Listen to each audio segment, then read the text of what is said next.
Halo semuanya, kembali lagi bersama saya dan di video kali ini saya mau bawain video tentang weekly one shot one kill, tapi kali ini bukan di gold tapi di USD GPY dan saya berhasil dapat 300 pip dari USD GPY. Plus sekaligus nggak cuma ngomongin tentang weekly one shot one kill, tapi di video kali ini saya juga mau bahas sedikit tentang SMT Divergent plus swing projection standar deviasi. Karena banyak banget yang minta dibuatin video tentang SMT Divergent, jadi mungkin ini sedikit pendahuluan dulu sebelum nanti kita masuk lebih dalam ke sesi-sesi selanjutnya gitu ya. Supaya saya pengen bikin satu series baru juga nanti, di mana mungkin bisa lebih dalam, bisa lebih detail, plus lebih berurutan. Jadi teman-teman tuh nggak terpisah-pisah gitu belajarnya ketika mau betul-betul fokus mendalami ini gitu. Jadi nanti ditunggu aja, mungkin di tahun depan kali ya ada seri baru yang mungkin bisa kita buat. Dan kalau teman-teman punya ide, kira-kira mau dibikinin seri tentang tema apa, nanti langsung komen aja di kolom komentar, oke? Gitu aja ya, teman-teman. Dan seperti biasa, mungkin sebelum kita masuk ke pembahasan tema kita, saya mau reminder aja buat para member Traktir Kopi yang sungguh-sungguh luar biasa, kita akan mengadakan live Zoom terakhir di tahun 2024 ini di tanggal 21 Desember ya. Seperti biasa jam setengah 8 waktu Indonesia Barat dan link Zoom akan saya post juga di community tab YouTube jam setengah 7 WIB gitu ya. Thank you buat teman-teman Traktir Kopi yang kemarin tanggal 14 Desember udah join. Seru banget ya, kita ngobrol-ngobrol bareng. Plus juga ada beberapa narasumber yang bawain tema dan mereka transparan menceritakan tentang pengalaman mereka trading di gold. Khususnya kemarin kita ngebahas trading gold menggunakan weekly one shot one kill sepanjang bulan Oktober November ya. Dan itu seru banget karena bukan data dari saya tapi dari orang lain dan betul-betul bahwa memang trading itu bisa diduplikasi. Jadi bisa betul-betul ketika sistemnya udah jadi itu bisa diduplikasi dan orang lain pun bisa berhasil mengikuti sistem yang udah terbukti itu. Nah, untuk yang Sabtu kali ini, 21 Desember, ini penutup Zoom kita di akhir tahun 2024, jadi pastinya akan semakin lebih dahsyat lagi, semakin luar biasa lagi, karena nanti juga ada narasumber yang akan membawakan juga, yang akan sharing bagaimana perjalanan dia untuk menemukan satu metode yang cocok, dan gak cuma sekedar cocok, tapi juga dia udah selesai menyelesaikan backtest data dia, udah selesai sekitar 108 data, dan itu fokus hanya di gold menggunakan satu metode, dan hasil backtestnya tuh bagus banget ya. Jadi kemarin beliau udah kasih lihat saya data dari pakai aplikasi backtest toolsnya Traders Family dan itu hasilnya bagus banget. Win rate-nya hampir 78%, RR-nya itu hampir 1 banding 3, 15 kali konsekutif profit, 7 kali konsekutif loss. Jadi apa sih metode yang bisa punya win rate sebagus ini dengan RR sebagus ini gitu ya? Nanti biar narasumbernya, biar beliau sendiri nanti yang langsung transparan kasih lihat data apa sih sebenarnya yang di backtest oleh beliau di Gold sehingga bisa punya win rate sebagus ini. Jadi pastikan teman-teman semua nanti kita ketemu lagi di live Zoom Traktir Kopi tanggal 21 Desember 2024. Dan buat teman-teman yang belum join tapi berminat untuk bergabung, silakan welcome dan link ada di deskripsi video. Jadi silakan cek di deskripsi video, oke? So, kita langsung masuk ke tema. Jadi ini adalah trade saya di USD GPY, di mana saya berhasil dapat 3R sekitar 300 pips. Ini SL sekitar 100 pips lebih gitu ya. Saya main swing, dan saya mainnya sebenarnya dari time frame H4, entry-nya pakai time frame H1. Jadi weekly one shot one kill ini kurang lebih hampir 1,5 minggu. Ini lumayan ya. Sebenarnya udah mungkin udah nggak cocok kali ya disebut weekly one shot one kill. Mungkin udah masuknya ke swing trading gitu ya. Nah, pertanyaannya kenapa nih kok tumben-tumbenan bisa USD GPY plus mainnya juga swing gitu ya. Nah, jadi sekalian saya bahas karena memang pertama kali saya confidence untuk masuk di USD GPY itu karena saya nemuin satu SMT Divergent. Nah, dari situ saya tahu bahwa arah market kemungkinan ke depan akan seperti apa, karena itu saya cukup confidence untuk USD GPY gitu ya. Jadi kita akan breakdown sama-sama gimana caranya saya bisa dapat setup USD GPY ini. Oke? Tapi sebelumnya seperti tadi di awal video, saya udah bilang bahwa saya akan bawain sedikit tentang SMT Divergent, dan kurang lebih teman-teman udah tahu lah ya. Mungkin belum secara detail, karena nanti saya akan bikin satu video khusus lebih detail, lebih lengkap ya. Jadi enak gitu ngebahasnya, jangan sepotong-potong begini, tapi ini pendahuluan aja lah ya. Jadi SMT Divergent, SMT-nya itu kan singkatannya sampai sekarang uniknya adalah ICT sendiri, beliau yang pertama kali menciptakan rumus ini juga belum belum apa ya, belum pakem ya ibaratnya. Belum pakem singkatannya itu apa. Jadi ICT sendiri di videonya ketika dia menjelaskan SMT Divergent, dia bisa bilang SMT itu bisa singkatan dari Smart Money Tools, bisa singkatan dari Smart Money Time, atau bisa juga dari yang lain ya. Jadi dia belum menentukan kata T di akhir itu sebagai apa gitu. Jadi kita nyebutnya SMT Divergent itu biasa teman-teman itu biasa pakai singkatannya Smart Money Tools ya. Dan basicnya dia adalah sebuah divergen. Tapi bedanya seperti yang pernah, mungkin teman-teman saya yakin juga 99% yang nonton di sini udah pernah belajar tentang divergen, termasuk saya juga gitu ya. Dan mungkin kalau dulu saya pakai pengalaman saya pribadi aja. Kalau dulu saya belajar SMT, belajar divergen ya, belajar divergen itu ketika kita pakai indikator, mungkin penggabungannya dengan stokastik atau RSI atau MACD dan lain-lain gitu ya. Tapi kalau di ICT, divergen itu bukan memakai indikator karena kita naked chart trader, tapi kita memakai dua korelasi pair yang bisa positif maupun juga bisa negatif. Nah, dalam konteks kali ini, saya pakai contoh SMT divergen itu antara gold dengan silver. Dan ini ngomongin korelasi pair yang positif ya. Jadi kalau misalkan dalam konteks price action seperti ini, kita ngelihat bahwa gold itu pair goldnya ya, dia membuat sebuah higher high ya di sini. Jadi dia bisa bikin sebuah high yang baru yang lebih tinggi dibanding high sebelumnya. Ya kita lihat di sini. Jadi di atau bahasa sederhana yang teman-teman juga udah tahu mungkin sweep liquidity, stop rate, stop hang, apalagi liquidity grab, apalagi sih bahasanya aneh turtle soup lah macam-macam. Tapi kan intinya semua sama lah. Intinya adalah liquidity sweep gitu ya.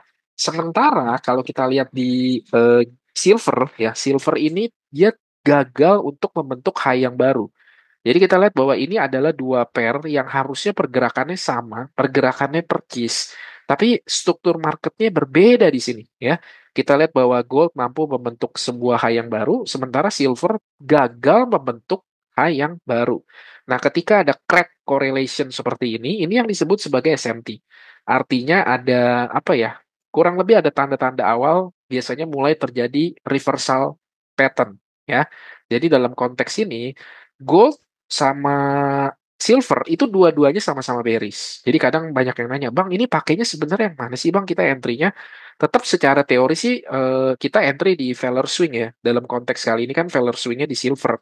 Jadi kalau kita mau dapat apa namanya pergerakan yang lebih masif, lebih expansion-nya lebih bagus, ya kita entry-nya di silver karena dia gagal membentuk higher high dan ini menandakan bahwa ini market sudah mengalami pelemahan dan siap melakukan heavy distribution, bearish movement ke bawah. Nah, tapi tetap aja pada konsep dasar yang mungkin teman-teman harus ngerti juga, ketika kita melihat ada crack correlation seperti ini antara dua aset, juga bisa digabung dengan tiga aset, misalkan gold, silver, lalu dengan DXY, gitu ya. Ketika kita melihat ada crack correlation antara dua aset seperti ini atau tiga aset, tetap bahwa gold dengan silver itu dua-duanya dalam konteks price action contoh ini doang ya. Ya dua-duanya itu sama-sama bearish, terjadi reversal movement dari bullish ke bearish. Hanya saja kalau kita mau ngambil pair mana kira-kira yang expansion move-nya lebih bagus gitu ya atau lebih dahsyat gitu ya. Kita dalam konteks ini adalah silver. Tapi bukan berarti gold-nya sendiri itu tidak reversal menjadi bearish movement. Enggak, dua-duanya tetap bearish. Jadi kurang lebih ini sedikit intro aja ya untuk ngomongin SMT Divergent dan nanti ditunggu aja di 2025 kira-kira nanti saya akan siapin beberapa playlist-playlist baru lagi. Dan buat teman-teman sekali lagi yang punya tema atau punya usul, silakan di kolom komentar buat ide-ide kalian. Oke? Next, jadi kita ngomong SMT Divergent. Jadi saya akan mulai sedikit dengan teorinya ya, teman-teman ya. Oke, jadi apa itu SMT Divergent? Jadi SMT Divergent itu adalah ketika terjadi sebuah situasi ya, di mana dua aset yang korelasinya positif dalam time frame yang sama menunjukkan struktur yang berlawanan. Sebenarnya korelasinya bisa positif atau negatif ya, tapi konteksnya kurang lebih itulah. Jadi dua aset yang saling berkorelasi dalam time frame yang sama menunjukkan dua struktur yang berlawanan, dua market struktur yang berlawanan. SMT divergent itu terjadi ketika ada ketidaksesuaian ya. Jadi atau bahasa Inggrisnya itu divergent. Ya divergent itu agak susah lah dijelasin diterjemahin ke bahasa Indonesianya. Oke. Dan dalam pergerakan harga antar dua instrumen yang biasanya bergerak secara sinkron, ya kan? Kayak misalkan di sini saya ambil contohnya misalnya euro dengan GU. Itu kan kalau kita compare antara chartnya euro dengan chartnya GU, itu kan biasanya keduanya kan apa instrumen ini kan bergeraknya seiringan ya, betul? Nah, jadi ketika pair yang pergerakannya sama terjadi crack correlation terjadi seperti tadi yang satu bikin higher high yang satu gagal membuat higher high disitulah yang disebut sebagai SMP. Atau bisa juga kalau kita pakai korelasi negatifnya, kita pakai indeks dolar dengan Euro USD. Oke. Lalu kemarin juga ada yang nanya, Bang, sebenarnya bisa nggak sih pakai SMT antara DXY dengan Gold? Sebenarnya bisa, tapi nggak bisa, maksudnya gini, DXY sama Gold pasti jelas punya korelasi. Tapi pertanyaan lebih dalam daripada hanya sekedar punya korelasi adalah seberapa besar korelasinya. Memang Gold itu dipasangkan dengan dolar, kalau nggak dipasangkan dengan apa lagi gitu ya, walaupun bisa dengan pair yang lain. Artinya memang pasti ada korelasi negatifnya. Tapi buat saya pribadi, pengalaman saya, backpass saya, ya, saya nggak pernah eh, pakai SMT antara gold dengan DXY. Jadi saya biasanya kalau gold itu saya pakainya dengan silver aja gitu ya. Tapi kalau untuk konteks teman-teman misalkan suka main di pair forex, terutama secara khusus ngomongin tentang Euro USD atau GBP USD, itu wajib ya teman-teman harus wajib, saya bilang saya garis bawahi, wajib teman-teman harus ngerti tentang struktur atau apa yang terjadi dengan DXY ya. Karena pengaruhnya atau korelasinya itu betul-betul besar. Jadi kalau misalkan DXY-nya bullish, ya kita bisa anggap Euro USD-nya itu bearish. Dan itu korelasinya cukup besar pengaruhnya. Jadi teman-teman itu kalau misalkan pemain pair forex, ya harus bisa juga menganalisa untuk DXY. Jadi jangan dilupakan ya. Itu pasti akan sangat membantu. Dan akan sangat mempermudah analisa teman-teman. Oke? Nah, yang ketiga, jika instrumen ini biasanya bergerak searah, tapi tiba-tiba salah satu naik dan yang lain turun, nah ini yang disebut sebagai sinyal SMT atau reversalnya. Ya, kurang lebih teorinya seperti ini, saya yakin teman-teman tahu lah. Oke, nah kita lanjut sedikit tentang teorinya. Nah, sekarang kita bahas dulu tentang bullish divergence. Apa itu yang dimaksud dengan bullish divergence? Jadi kalau misalkan instrumen A membuat lower low, ya, dia bikin sebuah low, lalu instrumen B yang juga adalah korelasi positifnya, itu membuat lower low. Oke, harganya tetap atau bahkan lebih tinggi. Nah, ini menandakan bahwa salah satu instrumen sedang menunjukkan kelemahan dalam tekanan jual. Oke, nangkep ya? Ya, mungkin bahasanya agak kaku, tapi kurang lebih gambarannya teman-teman nangkep lah. Ya, jadi intinya adalah pair yang mengalami failure swing. Lalu bearish divergent ya udah sama aja gitu. Jadi kalau instrumen A membuat higher high, instrumen B seperti tadi yang di awal saya kasih contoh itu ya, instrumen B-nya gagal membuat higher high ya, jadi dia tetap atau bahkan lebih rendah, yaitu menunjukkan ada kelemahan. Jadi dia udah siap-siap melakukan reversal bearish movement. Ya, kurang lebih nangkep seperti gambar di awal di slide yang saya udah kasih lihat. Jadi kurang lebih beginilah untuk teori SMT divergent, untuk bullish divergent, dan bearish divergent. Sementara ini untuk korelasi pair antara pair positif, korelasi positif dan korelasi negatifnya teman-teman bisa baca lah ya. Ya makanya kalau saya sih lebih suka pakai gold itu dengan silver, oke. Euro udah pasti dengan GU ya. Weekly one shot one kill ada satu video tentang GU di situ saya bawain kan juga saya entry-nya karena ngelihat SMT divergent. Makanya karena forex. Jadi saya akan lebih hati-hati ya, karena saya nggak terlalu punya koneksi atau chemistry dengan pair forex. Jadi kalaupun saya harus entry, biasanya saya sangat berhati-hati sekali, sangat konservatif untuk sebelum berani entry. AUD USD, Aussie Dollar dengan Kiwi, NZD USD, Euro JPY, berarti yang pair-pair Jepang. Ini juga kemarin banyak nanya nih, Bang, kalau pair Jepang gimana, Bang?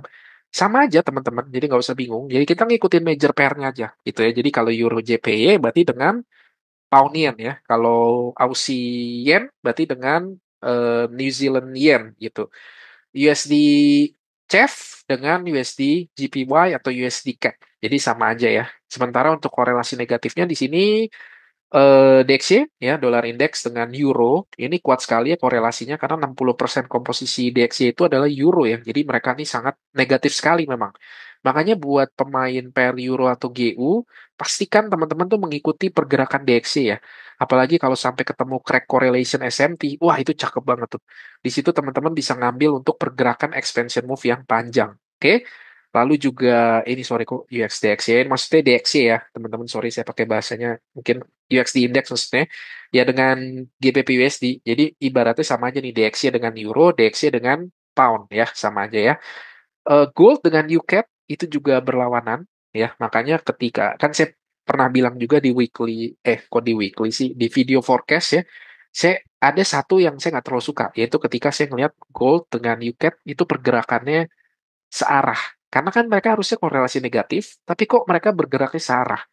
Nah, ketika mereka bergerak searah ini, ketika pair pair yang korelasinya negatif, tapi bergeraknya sama struktur marketnya, maka kurang lebih itu bisa disimpulkan ada salah satu pair yang sedang berbohong atau ada salah satu yang sedang dimanipulasi.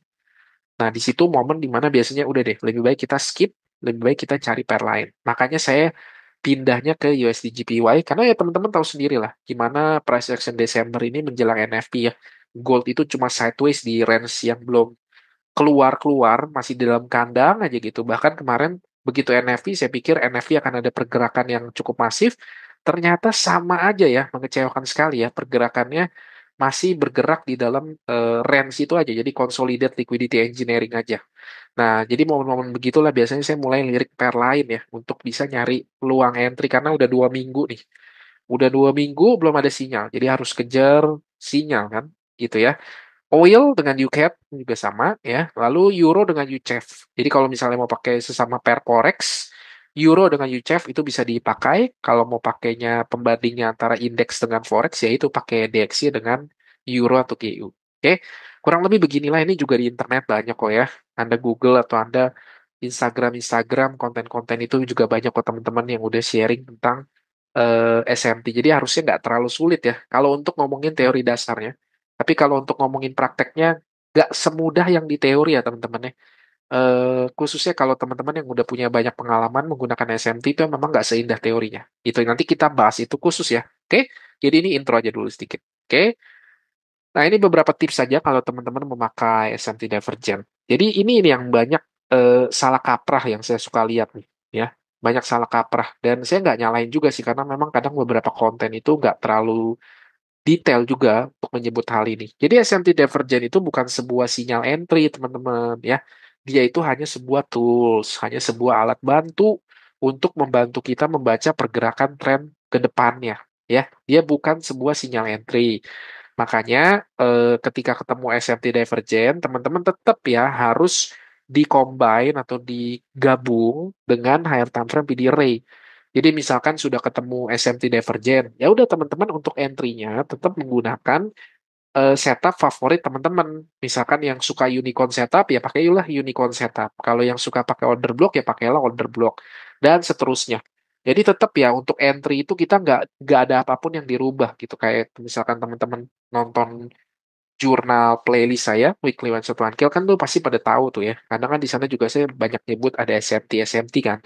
Nah, itu kan tetap ya, walaupun ada SMT ya saya entry-nya tetap menggunakan setup yang favorit saya gitu ya. Jadi nggak asal ada SMT langsung buta pencet buy atau pencet sell tuh ngaco juga ya teman-teman, karena dia bukan sinyal untuk entry teman-teman. Dia hanya sebuah alat bantu untuk menandakan apakah akan terjadi pembalikan arah tren atau tidak gitu ya. Dan juga fokus pada instrumen yang benar-benar saling berkorelasi. Jadi ini kuncinya nih kalau saya bisa bold nih, ini ya. Jadi fokus pada pair yang saling berkorelasi. Seperti misalnya euro dengan GU atau negatifnya itu DXY ya, dolar indeks dengan euro. Jadi pastikan kalau teman-teman mau pakai SMT, teman-teman pelajarin dulu mana pair yang korelasinya itu besar ya, kuat gitu. Oke? Terakhir nih. Semakin besar time frame, semakin besar juga signal yang diberikan. Karena ini kayaknya pertanyaan umum sekali ya, yang banyak sekali membanjiri DM-DM. Bang, ini paling enak pakai time frame berapa, Bang? Bang, ini paling enak pakai. Ya, basically pada dasarnya ya, time frame tuh makin besar, pasti sinyal yang diberikan makin bagus gitu. Itu aja sih, itu udah common sense saja gitu ya. Jadi bukan sesuatu yang gimana-gimana ya. Jadi kalau bahkan beberapa trader ya, mereka tuh suka sekali ya, ini ngomongin swing trading ya. Saya nggak sebut namanya, tapi ada beberapa trader juga yang mungkin teman-teman tahu, yang mereka secara spesifik sangat mencintai time frame H4 dan H1 untuk entry.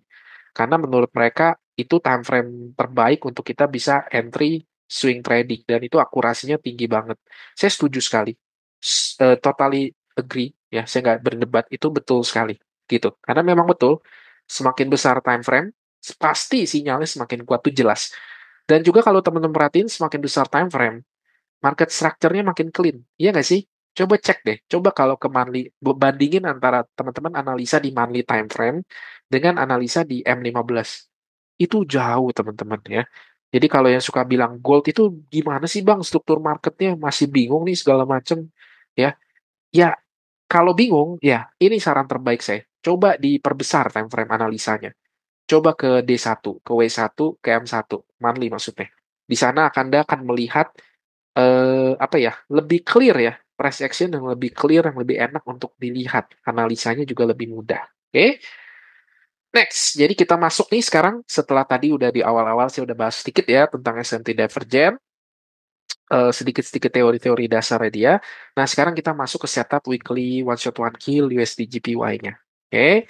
Nah, ini ya yang tadi ya, yang apa saya udah mention juga atau udah kasih lihat juga di awal ya bahwa ini adalah setup. Dan kalau teman-teman nih, teman-teman yang ngikutin apa saya dari awal ya, thank you ya buat para subscriber yang setia, thank you ya teman-teman supportnya ya.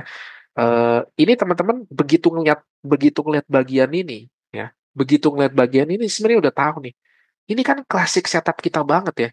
Iya nggak sih? ICT klasik template buy banget ini. Ini dari playlist belajar ICT dari nol juga saya udah sharingin ICE tentang setup ini dan sampai hari ini masih konsisten untuk dipakai gitu. Karena ini memang seakurat itu, sebagus itu dan tidak tidak mengecewakan sekali gitu ya. Sangat sederhana tapi juga sangat-sangat powerful. Jadi bukan sesuatu yang apa ya ribet atau metode baru lagi atau apa enggak, ini dari dulu saya masih konsisten aja pakai ini ya. Ini data yang udah saya backtest dan ini sampai hari ini masih konsisten saya pakai pakai setup ini, tidak ada yang dirubah sedikit pun. Ngapain kita rubah kalau nggak rusak ya, jadi kita terusin aja.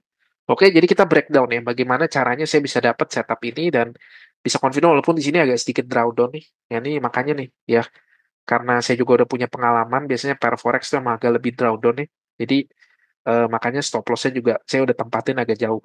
Oke, yang pertama analisanya adalah kenapa saya berani memilih USD JPY bukan yang lain gitu. Mungkin itu pertanyaan teman-teman juga adalah ya sebenarnya asal muasalnya sekarang saya ngeliat ini aja sih. Itu kebetulan saya lagi ngecek-ngecek. Waktu itu kan gold lagi sideways parah ya dan aduh gila ini nggak kemana-mana sih gold udah sekian lama gitu ya.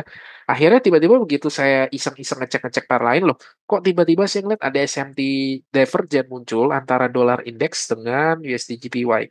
Kita lihat di sini dolar indeks itu membuat sebuah higher high, di sini dia gagal ya.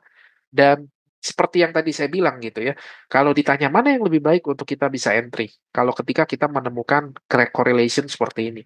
Ya tetap aja kalau kita bisa entry-nya di DXY, ya berarti DXY itu sebenarnya lebih bagus, potensial sekali.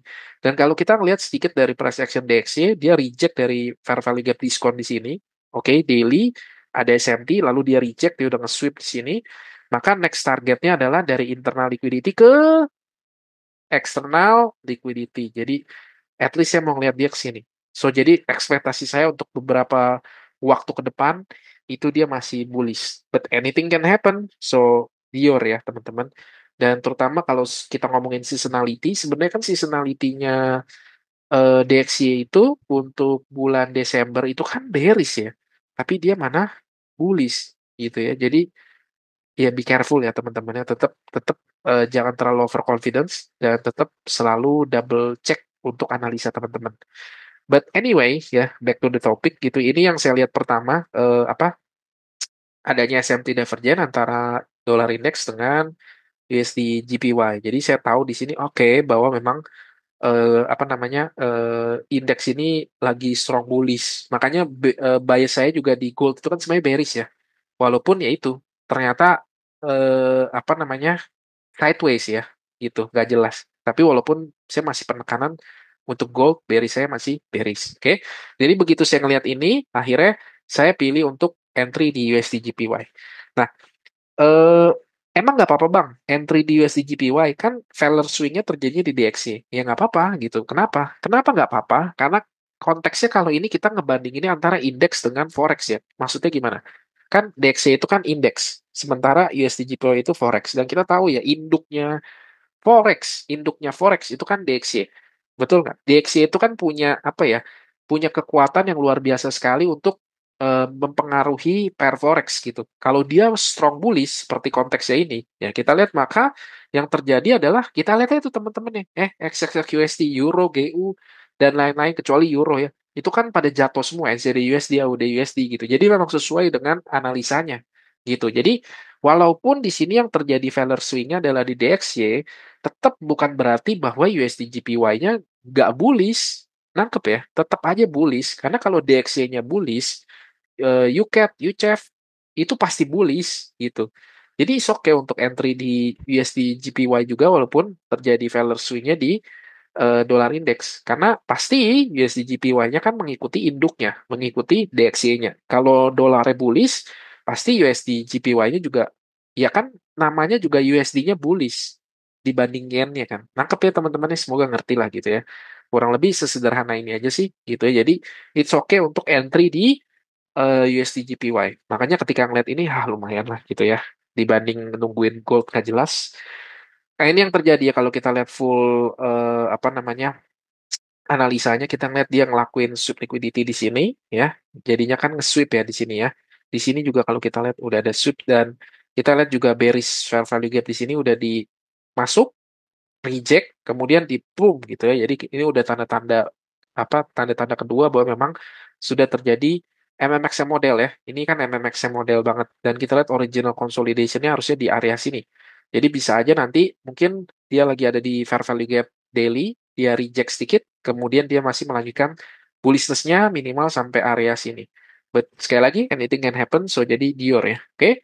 Jadi ini kurang lebih gambarannya. Dan kalau kita lihat lebih dalam lagi juga ini kan sesuai dengan setup saya ya. Itu terjadi sweep liquidity di candle daily dengan konfirmasi adanya SMT divergent. Seperti yang saya bilang bahwa SMT divergent itu bukan sebuah sinyal entry. Jadi kalau teman-teman melihat, wah ada SMT langsung pencet buy, ya nggak gitu juga. Percayalah ketika teman-teman melakukan itu pasti akan kecewa ya, pasti akan kecewa. Jadi tetap dikombin, ditambah dengan konfirmasi-konfirmasi tambahan seperti misalkan ya ini ya. Jadi kalau kita ngeliat SMP itu hanya sebuah tools, hanya sebuah konfirmasi awal, tetap harus didukung dengan konfirmasi tambahan seperti misalkan ya kita entry dengan setup market structure-nya dan lain-lain. Dan di sini juga kita lihat, saya lihat bagus ya, karena udah terjadi sweep liquidity di dalam candle daily-nya, dan kita lihat memang candle itu betul-betul nge-sweep ya, karena bentuknya doji begini. Jadi udah cakep banget nih, menurut saya ini udah tanda-tanda awal kemungkinan ada terjadi MMXM. Nah, begitu ke H4 juga ini cantik sekali ya. Ini saya nggak pakai lipstick dulu nih.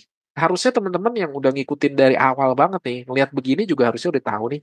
Iya kan? Saya yakin tahu kok. Kemarin waktu live Zoom sama teman-teman traktir kopi juga begitu saya kasih lihat kayak begini, saya suruh mereka gambar bener semua kok gitu ya. Jadi saya yakin juga teman-teman udah ada bayangan sebenarnya gitu. Jadi emang H4 itu clean banget ya untuk QSD GPY. Cantik sekali ya. Cantik sekali gitu. Jarang-jarang saya ngeliat pair Jepang secantik ini. Oke, jadi saya langsung kasih ini aja ya, langsung kasih apa lipstick sedikit. Ya ini sub liquidity yang tadi ya. Ini ada standar deviasi, nanti kita ke sini untuk ngebahas. Terus kita juga lihat market structure shift-nya juga udah di break ya dan displacement candle bener gitu. Ini kan ada swing high terakhir yang ngedorong harga ngelakuin sweep ya. Kemudian swing high ini di break dengan displacement candle dan cantik banget candle-nya. Ya, begitu turun satu candle bearish, lihat tuh, satu, dua, tiga, empat, lima, enam gitu ya. Enam candle hampat berturut-turut dia bullish banget kencang dan breakout structure-nya tuh betul-betul keras gitu. Maksudnya betul-betul nyata gitu kan. Kelihatan banget di break dengan betul-betul displacement candle. Nah, jadi ketika ngeliat kayak begini, PD array-nya di mana? Yo, coba di pause dikit PD array-nya di mana? Kira-kira teman-teman menemukan PD array di mana? Coba di pause dikit. Ya, anggap aja udah ya. Langsung saya pakein aja. Ini ya, ini kan udah setup saya banget lah, gitu ya. Nggak ada yang disembunyiin, semua transparan ya. Ya ini jadi order block ya. My favorite setup. Gitu. Juga kalau kita tarik OTI juga dari low sini ke high sini, ya kurang lebih di sini lah OTI-nya. But anyway, kan saya juga apa namanya setup saya selalu pakai order block. Jadi ya udah saya entry di order block sini. Dan walaupun agak drawdown di awal-awal beberapa hari pertama, at least 2 hari pertama dia sedikit drawdown, tapi masuk ke minggu berikutnya tiba-tiba udah bergerak expansion. Ya, jadi kita lihat di sini akumulasinya, kita lihat di sini manipulasinya, dan dia expansion akhirnya. Gitu. Jadi kurang lebih ini yang terjadi di H4-nya, tapi saya nggak entry pakai H4, saya cuma tandain PD array dan strukturnya aja. Kemarin tuh ada pertanyaan bagus sebenarnya. Kayak kemarin kemarin ada yang nanya begini, Bang, apa namanya? Kita jadi nunggu strukturnya itu di tempat di apa namanya di time frame di mana kita entry ya, atau lebih bagus kita nunggu perubahan strukturnya itu di time frame yang lebih besar gitu, which is itu buat saya bagus ya, berarti kan dia udah mulai otak-atik sendiri tuh chartnya, makanya bisa ketemu pertanyaan begitu. Itu pasti pertanyaan yang muncul ketika dia udah ngelakuin backtest. Nah, Jadi balik lagi seperti rules tadi yang saya bilang di pro tips ya, makin besar time frame tuh makin bagus. Jadi emang sebenarnya lebih ideal tuh begini teman-teman. Ketika misalkan perubahan strukturnya itu sudah terjadi di higher time frame, jadi nanti ke lower time frame-nya betul-betul cari entry udah nggak perlu cari ngapa-ngapain lagi. Nah makanya kenapa saya bilang ini cantik banget nih, saya jarang-jarang banget karena menurut saya USD JPY itu kan apa ya, lebih banyak consolidate-nya kan ya. Tapi ini cantik sekali ya. Kenapa? Karena lihat di sini. Di time frame 4 jamnya market structure shift-nya udah jelas banget kejadian. Jadi ini bener-bener kalau saya sih confidence banget ya. Saya yakin confidence banget. Didukung dengan SMT, ya, didukung dengan sweep liquidity di daily, begitu ke H4-nya, ternyata nggak cuma sekedar sweep liquidity, udah ada perubahan struktur. Makanya saya bilang ini cantik sekali, confluence sekali antar semua time frame-nya.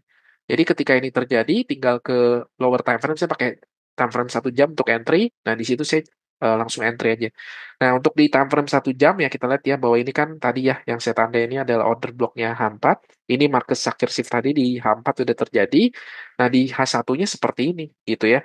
Ya udah, akhirnya saya entry. Nah, untuk entry menarik nih teman-teman nih. Karena di sini ada dua optional entry yang bisa teman-teman gunain.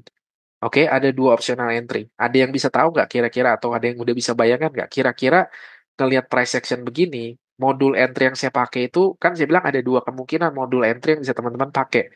Kira-kira teman-teman bisa nebak nggak modul entry apa nih di antara dua itu yang bisa dipakai? Oke, next dulu ya.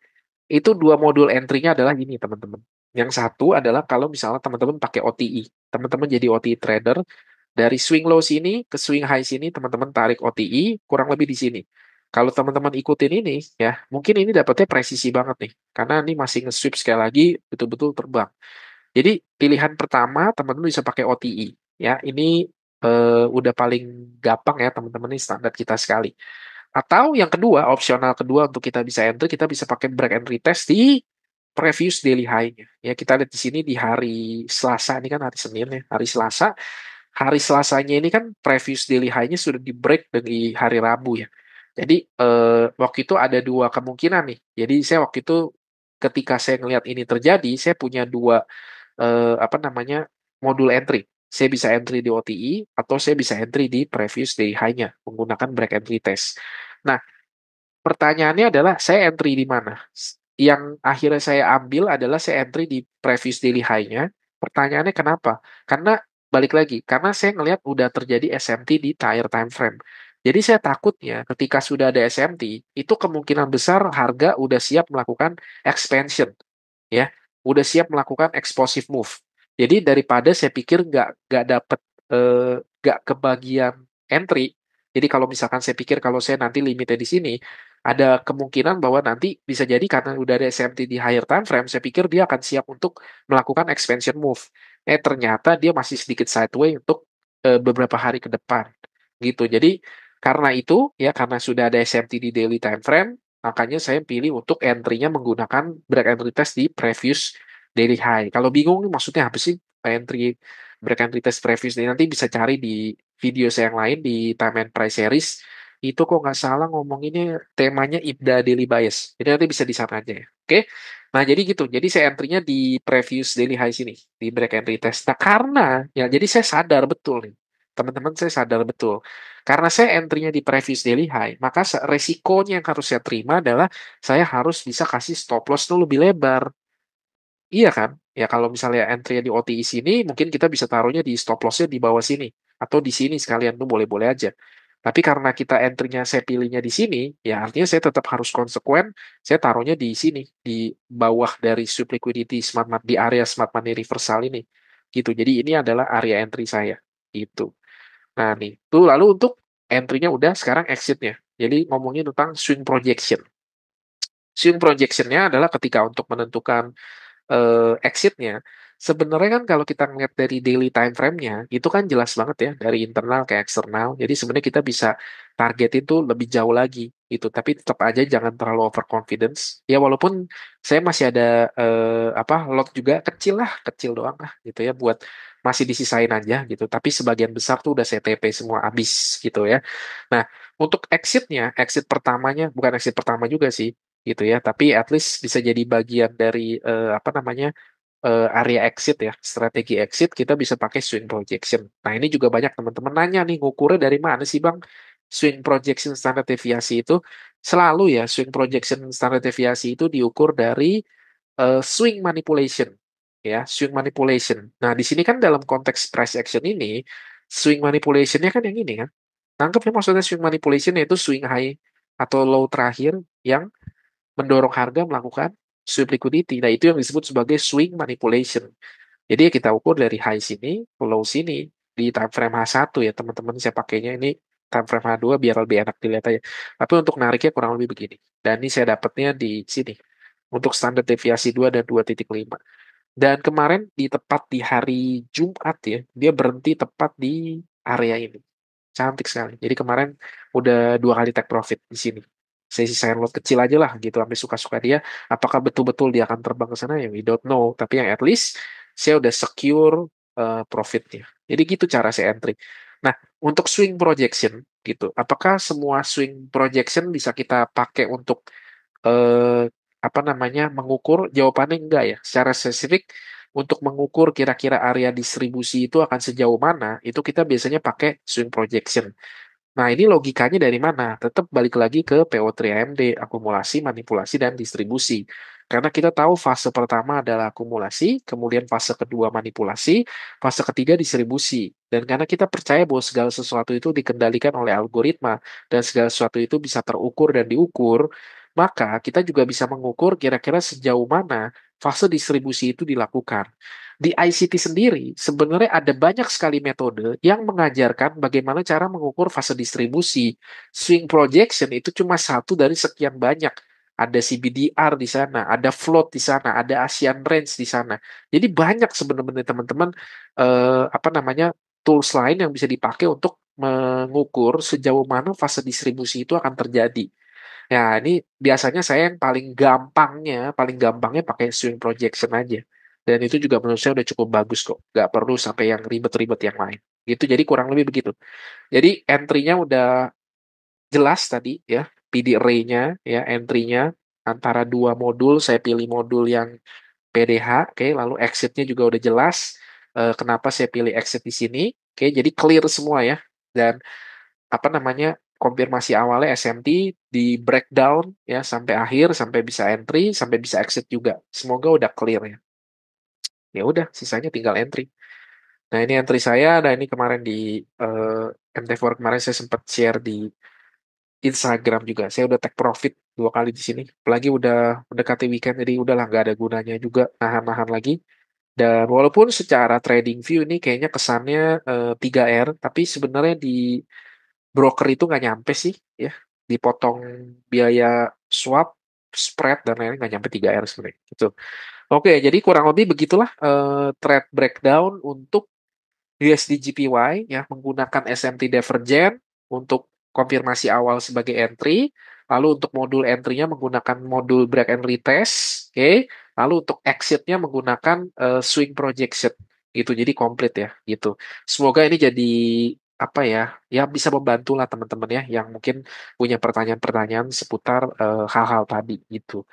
Nah, jadi gitu aja untuk kali ini. Jadi mungkin reminder aja sekali lagi, jangan lupa nanti Sabtu ini di tanggal 21 Desember jam setengah 8 malam kita ketemu di live Zoom.